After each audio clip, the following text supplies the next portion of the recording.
911. What's the address of the emergency? I need help. My husband. Hello? Hello. Yes.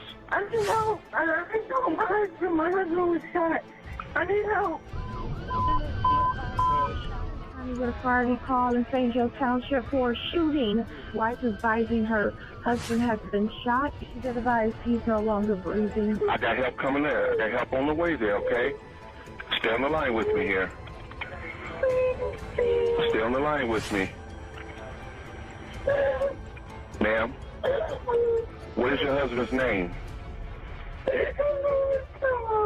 Tyron Hassel II was a 23-year-old Army Staff Sergeant whose life was brutally cut short on New Year's Eve.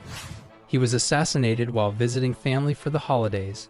Investigators were baffled as to who would want to harm this dedicated father and adored family man who had no enemies, but as the inquiry progressed, shocking truths were discovered and a nefarious conspiracy uncovered that shocked even the most experienced detectives. Hello and welcome to True Crime Topics. For more stories, subscribe and click the bell button. This narrative is set in St. Joseph, Michigan. St. Joseph is a tiny city in the southwestern section of the American state of Michigan. It is recognized for its magnificent beaches, attractive port and gorge, and is located on the shores of Lake Michigan near the mouth of the St. Joseph River. The downtown area is nice. Johann Hassel II was born and raised in the Benton Harbor area, where he also acquired his schooling. He went to college for a short time before realizing that it wasn't the right road for him and that he would rather join the military to serve his nation. He was quite interested in joining the military. His family was concerned about him joining the military, but they backed him because it is what he desired. Tyron's unwavering focus put him on a fast track for a series of promotions, which he eventually received. Despite the fact that he was still a teenager at the time, he was quickly promoted to the rank of sergeant. He finally discovered something he enjoyed doing, and it didn't feel like work to him. Johann not only obtained a wonderful job in the military, but he also fell in love with another service member while there. He met another soldier named Kimia Martin. He'd tell his family about her, and they'd be thrilled for him. He had not only advanced in his military career, but he had also found love. He even mentioned marrying her. They were madly in love. Tyron eventually decided to propose to Kimia, and the two married. Tyron's family loved Kimia wholeheartedly. She used FaceTime to call and talk to his mother all the time. She would call her mother, and she was treated as if she were a daughter by his parents. Tyron was overjoyed to marry Kimia and referred to her as his queen. The couple would soon be expecting a child, and in February 2017, Kimia and Tyron welcomed a son.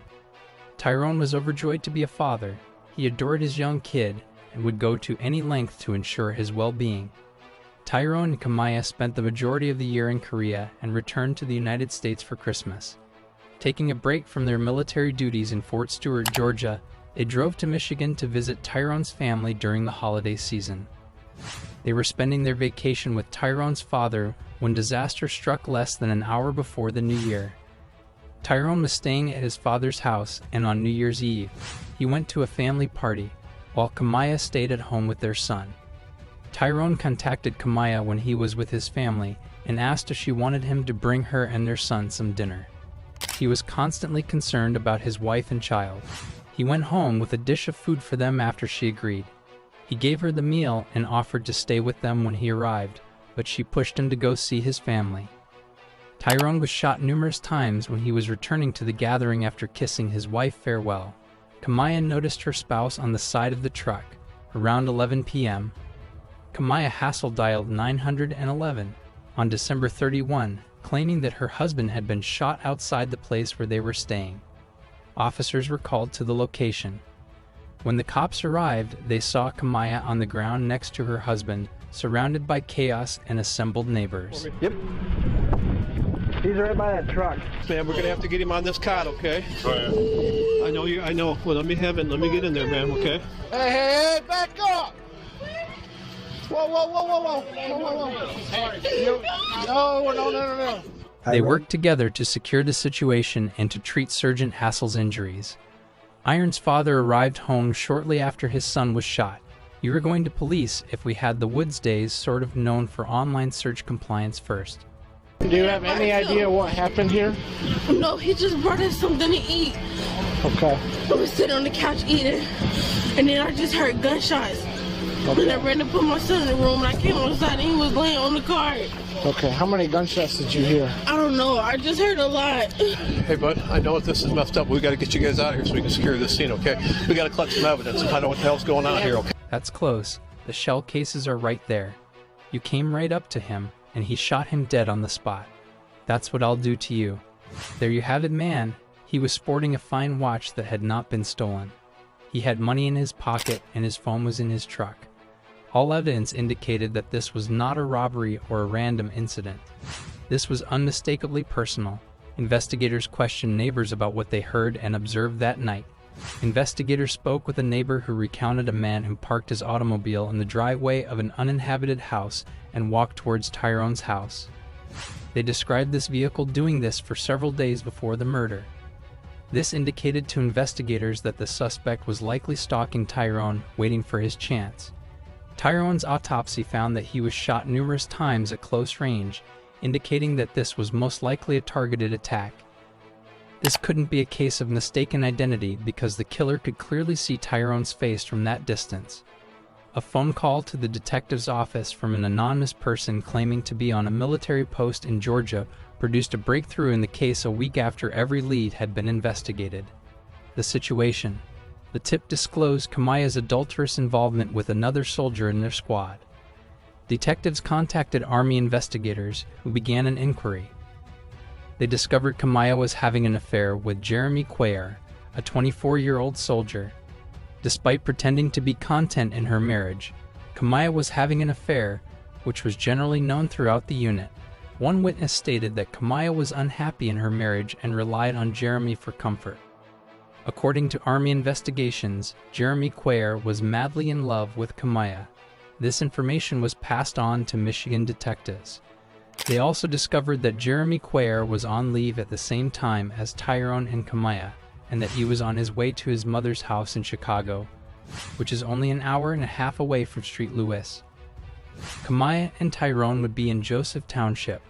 The vehicle Jeremy was driving was also described by Army investigators. This corresponded to a description seen multiple times in the neighborhood just days before the murder. Army investigators would reveal a shocking revelation. They spoke with a soldier who knew and trusted Jeremy, and he told them that Jeremy admitted to him that he killed Tyrone. The soldier gave them particular details about the crime and stated that Kamaya assisted Jeremy in planning her husband's murder. Kamaya was giving Jeremy information about Tyrone's movements so that he could carry out the murder. He explained that they talked using Snapchat, so there would be no record of their conversation. This information astounded Michigan officers because Kamaya appeared to be heartbroken by her husband's death. Nobody suspected her of being the culprit until this information was exposed. As the investigation progresses, the investigators discover a reason why Kamaya wants her husband dead. They discovered Tyrone had nearly $500,000 in military death benefits. Detectives knew they wanted to talk to Kamaya, so they called Tyrone's father and asked him to bring her down to the station because she was residing with him at the time. Investigators informed Kamaya that they were aware of the Snapchat messages between her and Jeremy. She confessed to everything and gave her version of what happened, backed into a corner. I can count on my finger how many times I've had a break after I've worked the same amount of hours that he worked, and I still have to come home and do everything for the baby.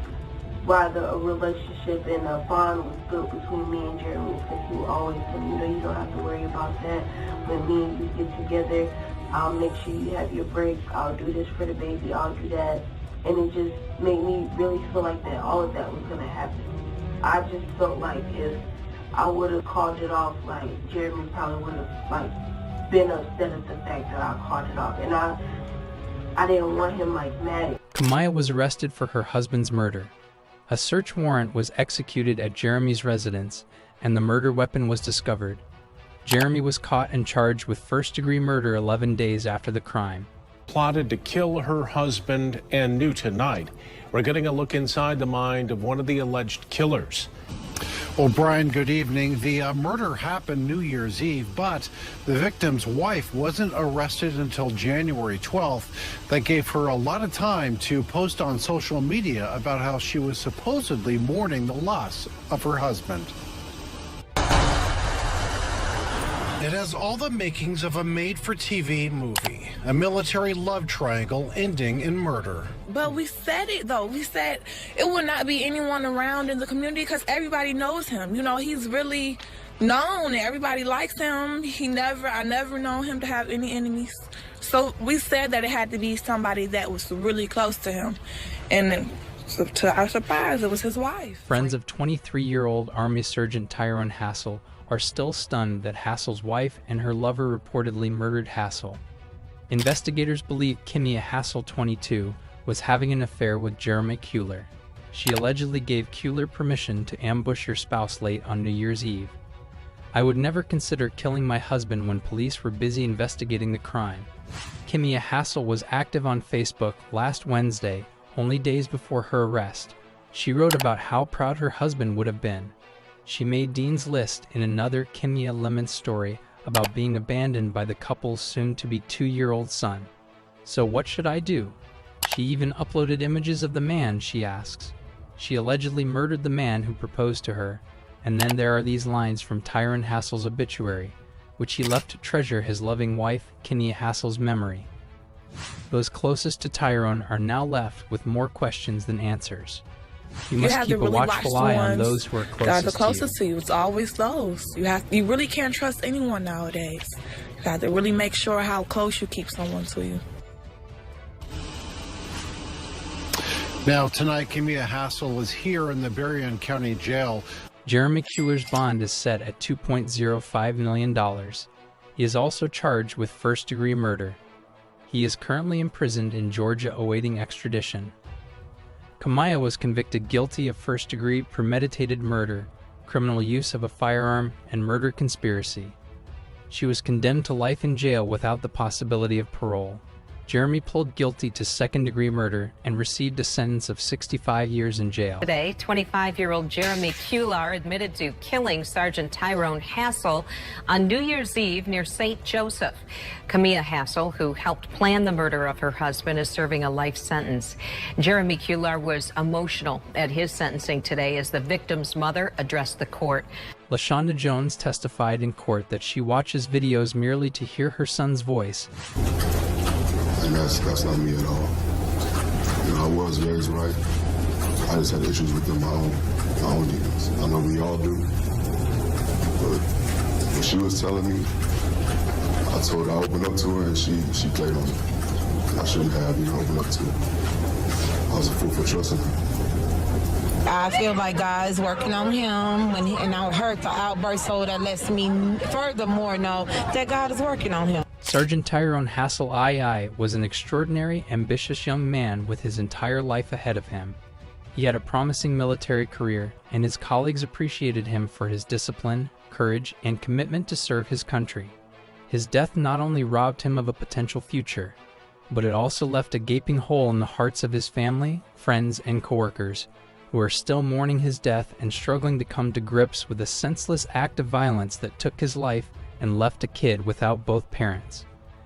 Tyrone's final act was to bring his wife and child food, demonstrating what a fine man he was. My heartfelt condolences go out to his friends and family.